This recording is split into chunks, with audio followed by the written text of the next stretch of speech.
Continuing production of The Open Mind has been made possible by grants from the Rosalind P. Walter Foundation in memory of Richard Heffner, the Alfred P. Sloan Foundation, the Angelson Family Foundation, the Joanne and Kenneth Wellner Foundation, the Joan Gantz CUNY and Peter G. Peterson Fund, Carnegie Corporation of New York, and from the corporate community, Mutual of America.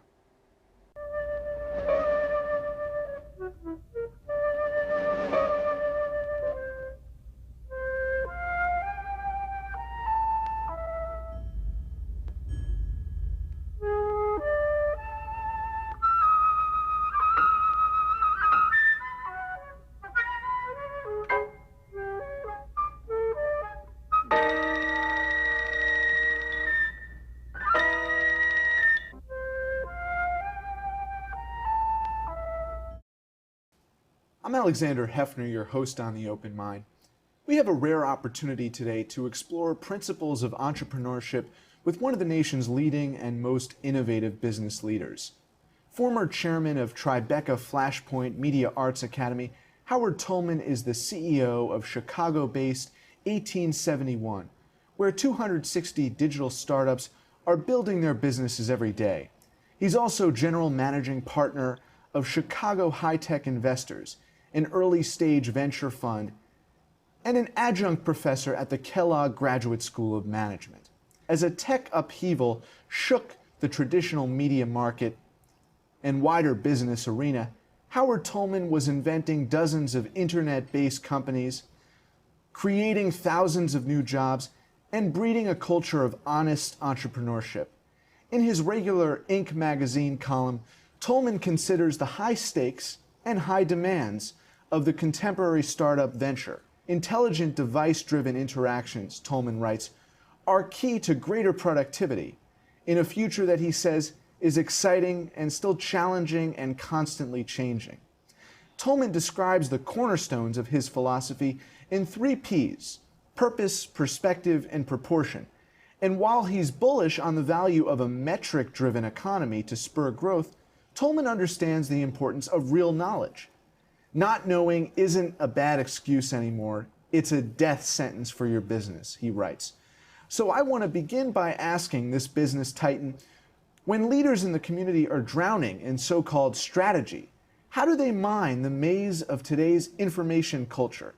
And thank you so much, Howard, for being here today. I'm happy to be here. So in the plethora of information in which business leaders are inundated, how do they find and winnow through all of this data to make the most important decisions? You know, I would say that there's sort of 3 ideas. The first is filters.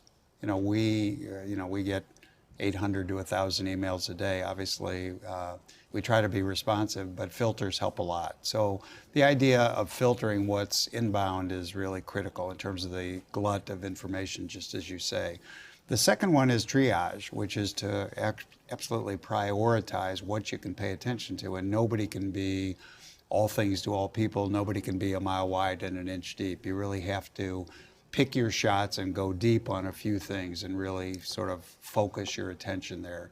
And then the last is snacking. I mean, snacking in the sense that you do want to dip in, because if you're only looking at a standard set of inputs, you're never going to discover anything new. So I think there's an obligation to look beyond that. One of the frightening things about Google is the whole idea of the efficiency of search is counterintuitive, because it doesn't let us discover anything new. It feeds back to us. It's basically, instead of a window on the world, it's basically a mirror that just feeds back to us exactly what we looked for and what we asked for. And one of the great things, I hate to use this word, about reading a newspaper, God forbid, in this digital world, is the serendipity that occurs in the broadsheet. All of a sudden you discover you're reading an article that you would never have imagined about, reptile intercourse or some bizarre, wonderful thing. And it's purely the joy of discovering new information and knowledge. Do you find that same sense of discovery on Wikipedia? No, I don't, because I think, Wikipedia has become so sort of neutralized. I mean, if you let everybody vote on every piece of wisdom, you probably end up with a bunch of sort of neutral, sort of not particularly informative information. And I remember in the earliest days of Wikipedia, I've known him for a long time, Jimmy, when it first started, first of all, Eric Schmidt, when it first began, called it, a poor man's email. Okay, just goes to show you that Eric Schmidt isn't always right, But I think the idea of Wikipedia was you'd put something out there and then people would say, well, I don't agree that that's necessarily your birthday. It was like, well, wait a minute, I sort of control my own facts. You can, dispute all you want my opinions, but facts are facts. And Wikipedia is very complicated these days. It's, there's 74,000 people working every day to edit it. And on the one hand, that leads to a very interesting process. And on the other hand, I'm not sure what the quality of the information is. Are you afraid that by tapping too much exclusively into the treasure trove of data, the metric economy, that we're going to lose sight of really the creative impulse? Well, look, metrics can only take you so far. And one of the interesting things about a metric-driven process is that it tends to move toward a point. Let's say you're 96% effective. You think the goal is 100%. And so you focus your energies on closing that gap.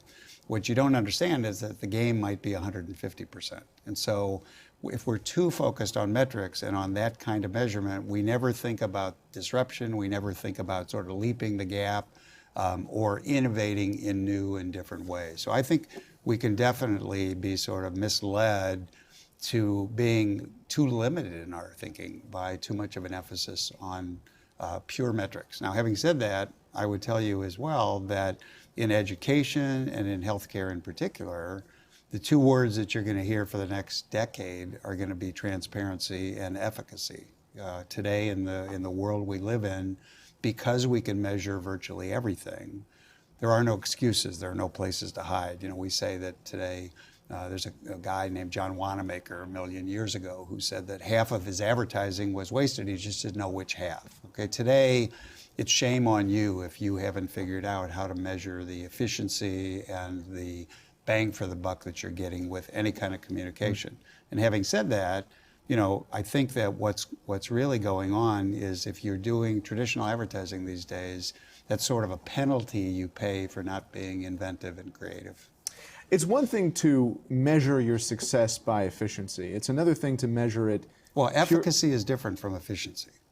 Efficacy means that you're combining cost effectiveness with results. Right. Efficiency, that means you're saving a buck in terms of how you deliver a process or a service. So that's a nuance that I think you would want to seep into the American business community's consciousness. Absolutely, because if you're just trying to save your way, I like to say you can't save your way to success. Mm-hmm. In every downturn economy we've had for the last 50 years, the people who invested in the down cycle were the ones whose business grew when the world came back, when the economy improved. The people who tried to cut costs only and didn't invest discovered that you never gain share in an up market. You gain share in a down market. And it was the people who actually invested in the toughest times that were able to bounce back much more effectively when we came out of even the last recession. Absolutely the case. Well, would you say that post-recession, we are not, as an American business constituency, so glued to the profit making as the central impetus and imperative? No, I think that the big corporations really haven't learned anything. I think that they haven't figured that out. Now, I can tell you a company, for example, like Kraft has said, going forward, 10% of the budget of each of our divisions is going to be devoted to innovation and learning new things. But implementation-wise, we have no idea what that means, and nor do they. And so it's nice that they're making the gesture. We need to figure out how to make it effective. In many business models, the research and development end, which you allude to, is an afterthought. I mean, how do you bring that into the core purpose of a business enterprise? Well, it's coming back because for almost 20 years, the way to save money in terms of this measurement of profitability was, in fact, to cut back on R&D, as you say.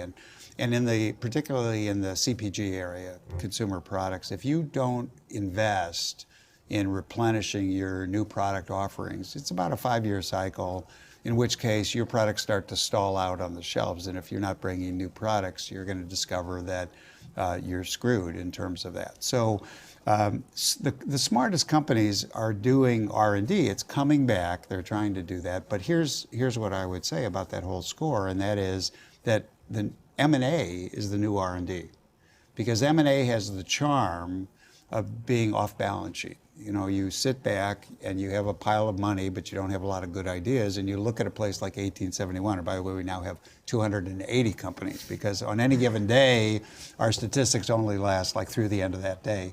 But the idea is that you look off balance sheet, you look at 5 or 6 companies, you watch them grow, maybe you even engage with them, and then you acquire them.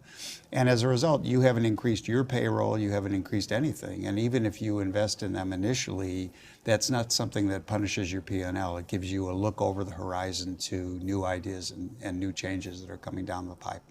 Now, you reach an informed readership at Inc. magazine in terms of the community that is Chicago, the city, the nation.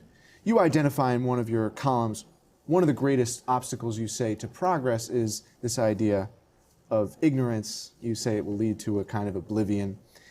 And you elaborate here, real knowledge is as much about knowing the extent of your ignorance as it is about what you actually do know.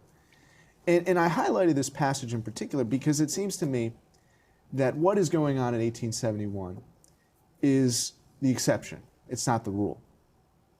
How do you try to foster that climate? And we got at it with the example of craft, Sure. But beyond craft. Well, look, I think, first of all, you know, that's the idea that today saying I don't know is an unacceptable phrase, and that we've sort of outlawed it at 1871. Because today it doesn't mean you lack knowledge. Today it means you're lazy. And the reason for that is because it means you didn't take advantage of all the resources, all the information, all the tools we have to find out the answers to whatever you're looking for. So this idea of inquiry is part of what's going on every single day at 1871. And that culture is going to expand beyond 1871. You know, we have a couple of startups, and they are trying to improve the way that education even in the grammar schools is going on. And the thrust of their methodology is about evidence-based learning. It's about problem solving. It's not memorizing facts. It's not rote anything. And so I have some faith in the future in that we will inject these new sort of processes into education, and particularly into healthcare. In both of those cases, the biggest initial save of technology will be that if you talk to a teacher today or you talk to a doctor, they say the exact same thing, which is that the documentation and the paperwork gets in the way of care or gets in the way of education. And so technology will eliminate that. Then we'll be at the next much higher hurdle, and that is the quality of the instruction once the teachers are actually free to spend their time instructing. And the risk there is one size will never fit all. And so if you have 25 students, you can't be the sage on the stage and sort of pontificate and assume that they're all learning. We'll see a classroom that is all about differentiated learning. And what that'll mean is 25 kids will be sitting in front of 25 devices. These kids will be doing extra credit. These kids will be remedial. These kids will be on par. The teacher will have really what looks like a dashboard or an air traffic controller, literally watching the progress of these individual students. And that's the only model that matters, because the school system hasn't changed since the industrial sort of era when it was designed as a factory. And that's not the way anyone learns today. Can you tell our viewers a little bit more about 1871? Because I think the idea of learning how to perfect and master your business as a unified collective. The whole idea of bringing together a critical mass was to permit this shared knowledge. Right. And the reason that you can only learn so much in a vacuum, that you can only learn so much if you're trying to build your one business in your basement, is, apart from the fact that it's lonely and awful, is that a lot of people are 1 step or 2 steps or 10 steps ahead of you, and their learning can be shared. They don't, you don't have to be the 33rd pioneer to figure out who at CPS you need to talk to in order to get certain kinds of approvals. And this is, of course, good news and bad news. I mean, we live in a world today of fast followers, of people who are constantly riffing on new ideas. And honestly, anything you launch today, if somebody isn't doing it quicker, faster, more productively in weeks and months, it would surprise me. And so there's this prospect of constant iteration and constantly moving the bar if you want to stay ahead of the game, that we also spend a great deal of time on focusing at 1871. It's like if you're just standing still today in the world that we live in, you're moving backwards. I asked that question because I'm thinking of your analogy of a dashboard if you were to imagine the future of American education. And I asked what ventures are more or less successful because it gives an insight into what our culture is. And one of the things you write about is, we're not always going to be following the masses. The wisdom of the crowd is overrated. So these days I say that the crowd is crap, and the reason I say that is because we've learned that the vast accumulated knowledge of a bunch of people that are mostly engaged in watching cat videos may or may not have a sustaining value. Okay, so I don't think anybody cares about easily influenced individuals anymore. I think we care about highly influential individuals and reaching them and engaging them and motivating them. And so it's not the crowd, it's really the advent of niches. And the interesting Specialized thing, knowledge. the thing about niches is really that they're not small anymore. I mean, there are millions and millions of people, there are millions of opportunities. And so focusing on an engaged audience, focusing on people who value the opinion of a small number of people who they know and whose opinions they respect is much more the way of the future. It's not going to be that the crowd gets to vote on everything. Now, having said that, there are some things that the crowd can do better than anyone. And we're still seeing that. We're also seeing sort of the return of human intelligence because there are still some functions that no machine can do. And so we're seeing Turkers, which is a mechanical Turk, is a service set up by Amazon to let you recruit people at a fixed cost to do all kinds of tasks pretty much anywhere in the world. And we're seeing more and more of this sharing economy, more and more of this distributed economy where work will be done by anybody in any location all over the world. There's been an adaptation. And so Amazon drones, a concept that once would seem radical, if not, outright scary, is something that, after they watch a 60 Minutes segment with Jeff Bezos, is something, that, I can get my product in 10 minutes. Well, listen, the scary part is not, it's not that. It's that Amazon is actually shipping product to warehouses near you that you're going to buy, not that you bought. And how are they doing that? They're doing that by actually watching your cursor movements while you're shopping and mostly while you're looking around.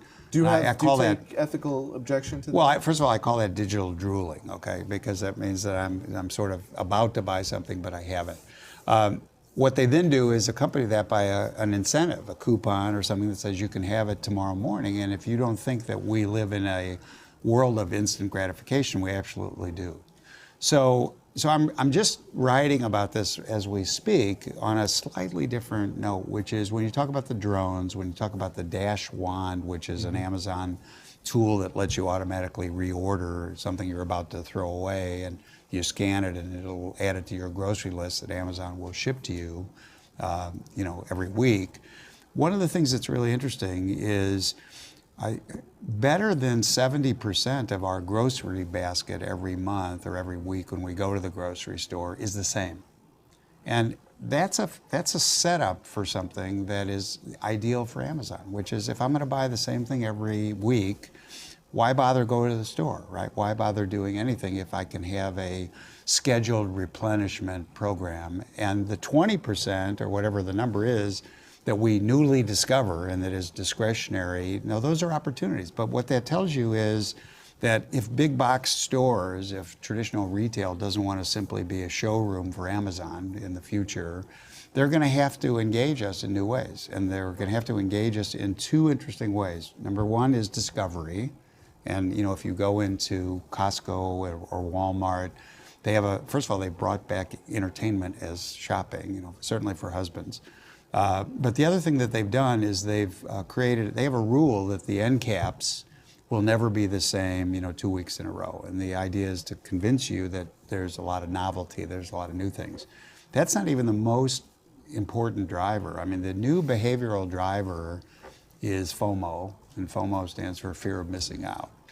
And what this means is that when you go into Costco today, if you see the Christmas decorations today, you have been sort of incented and convinced of an amazing fact, which is that if you don't buy them today, they won't be there next week. Now, every other store in the history of time has said, we've got a zillion of these things. Our inventory is bigger than anything. Costco is like, no. If you don't buy it like today, next time you come back, you'll be sorely disappointed and you'll hate yourself, and your wife or husband will say, you idiot, we could have bought the Christmas decorations or whatever. So that plays to this idea that we want what we want and we want it right now. I mean, there's this immediacy that's just staggering in terms of how everybody's expectations are constantly progressive in terms of these things. You talk about efficacy. I mean, one of the things that in New York, and I'm sure in Chicago as well, but Fresh Direct has emerged on the scene and led to practically the extinction of the contemporary supermarket as a service that can provide groceries. And this began as a because of this redundancy, because of the fact that we know that our purchases have become institutional. Our staples are things that we just as soon have automatically resupplied. I mean, one of the most successful companies in the history of medicine, medical supplies, was American Hospital, and they developed the never empty supply closet. And the way they did that was almost like POS systems, point of purchase or point of use systems, and they would just automatically restock the closet. So the staff was of the view that the closet was never empty, and it wasn't ever really empty. But imagine how difficult it was for a competing sales organization to come in and say, we want to do X, or we want to do Y, or we want to sell you these things, or change the procedures. And everybody was like, gee, I don't know, it seems like it works perfectly. The closet's never empty. And nobody ever asked about price, because price was not the driver. It was the reliability and the availability of these products at the times they needed them. And so they were price insensitive, which is, of course, the best kind of customer in the world to have. You've been on the cutting edge of new technology since before the dawn of Twitter and the new age of social media. What is the end goal in terms of the kind of economy and the kind of tech culture that you're striving towards? Well, first of all, I think that we're going to, step back in some ways, because there are whole sectors of the economy that the technology has not even touched yet. Digital manufacturing is a perfect example. When you think of the average car dealership, about 30% of the plastic parts in the dealership cost more to ship to the dealership than the part costs. And so when you think about 3D printing and on-demand printing and that kind of supply, we know that those devices will now be present in the dealership, and you'll press a button and it'll manufacture the little thing you need when you need it. Now, that's a skilled operating job. That's not a robot, and it's not so I think that the future is about knowledge workers, information-based workers, about a lot of things where we definitely are getting rid of the middle band, okay? We're gonna have a bunch of laborers, and then we're gonna have a bunch of smart people. And the people who are gonna be punished in that new kind of economy are the people who are average. And average is over. Average is just not acceptable on the global scale in the global marketplaces where we're competing. And so I think you need to be a lifetime learner. I think you need to constantly be building your skills and enhancing your skills, because there's no telling what's coming around the corner. But that economy is coming. I mean, I honestly hope that we continue to create precious objects and things that have great utility. I mean, I'm sort of afraid that if our principal exports are, crappy movies and things like that, that, it doesn't bode very well for the United States as an economy. But I'm hopeful that we'll do more than that. I'm hopeful that we'll regain some leadership in education, that will certainly push the envelope in healthcare. And then all the other things that we're doing are all similar in one respect. They're all about innovation, which is the incremental improvement in processes that have existed for a long, long time. But those create enormous economic value. Those create huge businesses. And they're pretty accessible. And Chicago in particular is really has been the home of so many different industries that it's a really exciting prospect to be here at this time. Certainly there have been cycles of corruption and corporate crime in a nation that was questioning its values. And you're an example of the opposite of the highest ideals and values and standing up for integrity in the business process. But we really, in order to create a business culture that is going to sustain those values, we have to start at first and second grade. I mean, I think we have to start with values. I mean, I think you can't create value unless you have a set of values. Right. And I think this gets more complicated than you would imagine because big companies can afford a set of values that are a lot different from a startup. I mean, a startup is trying to survive, and a startup is about immediacy and urgency, and mediocre projects can persist in large corporations. Nobody wants to be the bad in someone else's day, but they're existential for a startup. You actually have to build something and get someone to buy something. So part of it is there's this sense of immediacy, but the other thing is,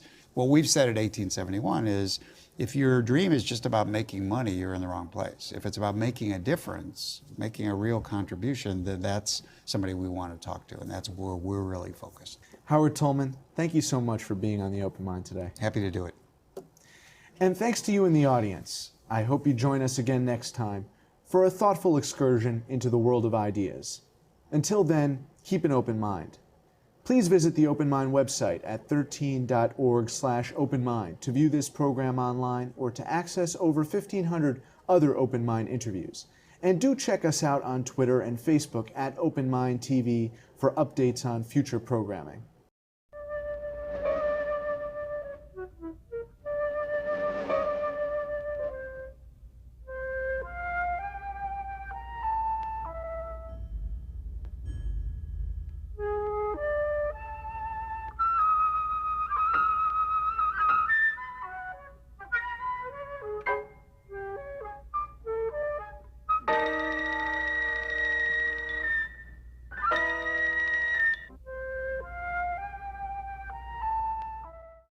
Continuing production of The Open Mind has been made possible by grants from the Rosalind P. Walter Foundation in memory of Richard Heffner, the Alfred P. Sloan Foundation, the Angelson Family Foundation, the Joanne and Kenneth Wellner Foundation, the Joan Gantz CUNY and Peter G. Peterson Fund, Carnegie Corporation of New York, and from the corporate community, Mutual of America.